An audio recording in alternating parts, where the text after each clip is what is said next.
na ito, sabihin mo 30, 50, 70, 100 years. Sa Banawe, Sagada, mga 80, 90 years. Dito, mga 65, 40. Mamatay na tayo. So, naglalakbay lang tayo. Kaya, sa aking eksperyensya,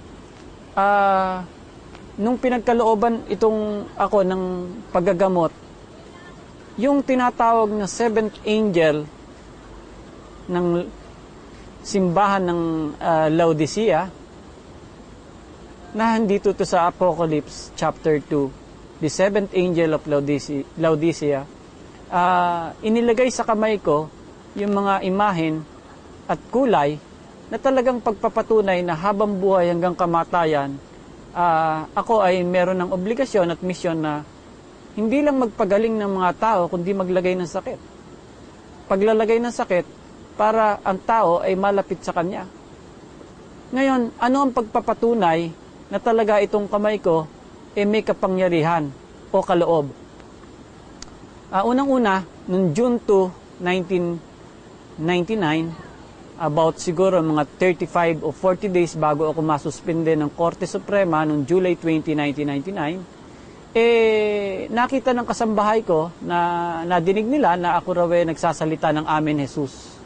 This is Apocalypse 3:14. The message from the Amen, the true and faithful to His word, the oil, the fire. So, ito mga kamay na ito, nakatatak na dito noong June 2, 1999, yung lahat ng nakita ng mga nakakita sa kamay ko na pinagaling ko. Sa totoo nito, itong mga kamay na ito lang ang kamay na umiinit sa parte ng katawan na may medical disorder. Worldwide, sa internet, sa buong mundo, walang kaparehas ito. Bakit walang kaparehas? Dahil ang nagbigay sa akin ito, ikapitong anghel ng Church of Laodicea, Apocalypse 2 and Apocalypse 3:14, at si Luis, si Armand, si Angel, inimprenta dito lahat ng mga ilaw, lalo ng violet lights, white lights, saka yellow lights, na ginagamit sa may sakit. Ngayon, itong mga kamay na ito, 15 ang nakakita out of 4,000 patients kung ano ang nahandito. Kahit sa unang pagkakataon ngayon, kahit minsan hindi ko nakita kung ano ang laman ito.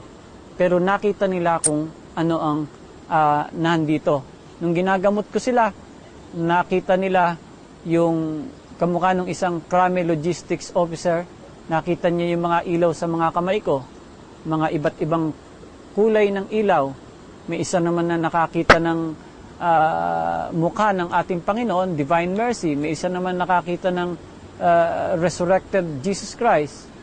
Ang pinaka nakakapagtaka, may isa pa rin nakitang puno dito sa kamay ko at saka Big K sa kaliwa. Yung isang madre na hindi na mapagaling, nakita niya yung violet lights at saka yung mga pulang ilaw for 15 minutes dito sa pareho kong kamay. Ngayon, yung isang madre naman, nakita naman yung white cross sa kamay ko. Ngayon, kung pag-aaralan natin ito, siguro yung mga madre na yon na napakabanal, hindi sila magsasabi ng kasinungalingan o maaring sasabihin natin manggaling ito sa demonyo kasi mga banal yun At wala akong nakikitang masama dito, kung di talagang pagpapatunay na ako ay biniyayaan ng talagang pambihirang kaloob para labanan ang kasamaan. To fight with good the evil. Labanan ang kasamaan sa pamagitan ng kabutihan. So, bukod pa dito, ang aking mga kamay, talagang basta na itaas ko yan, talagang ang isang tao talagang paparusahan kung gumagawa ng katiwalaan.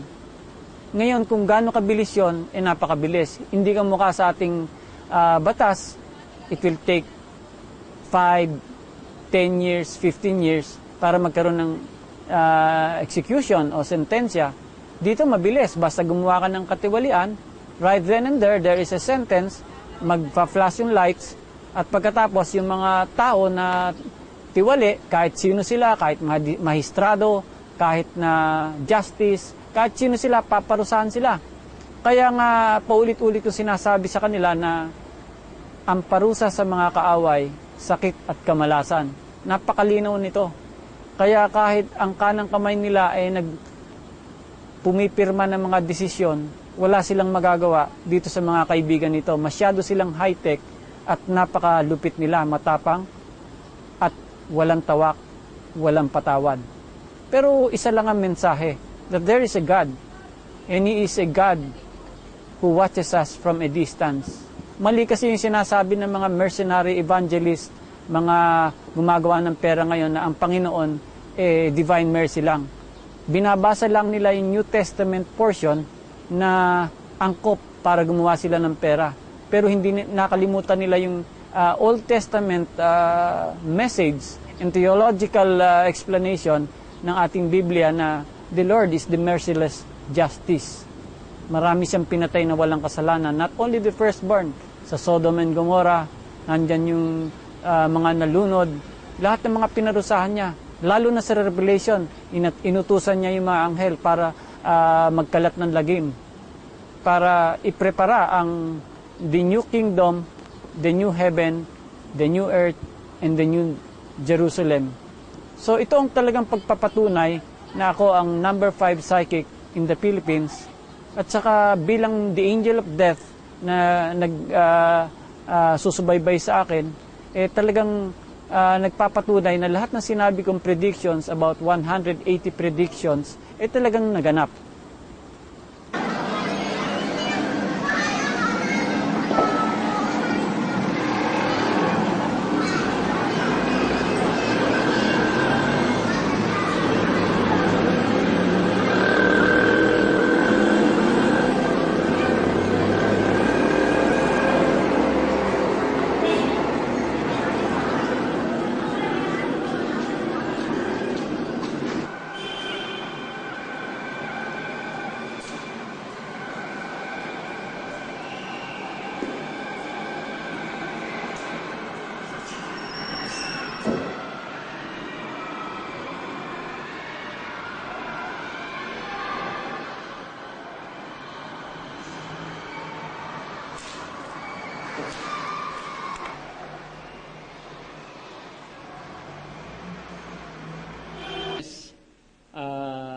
Alas 10 ng maga hanggang alas 7 ng gabi, maari kayong pumasyal dito sa kapilya ni Apo Cristo sa Santo Cristo, Baliwag, Bulacan.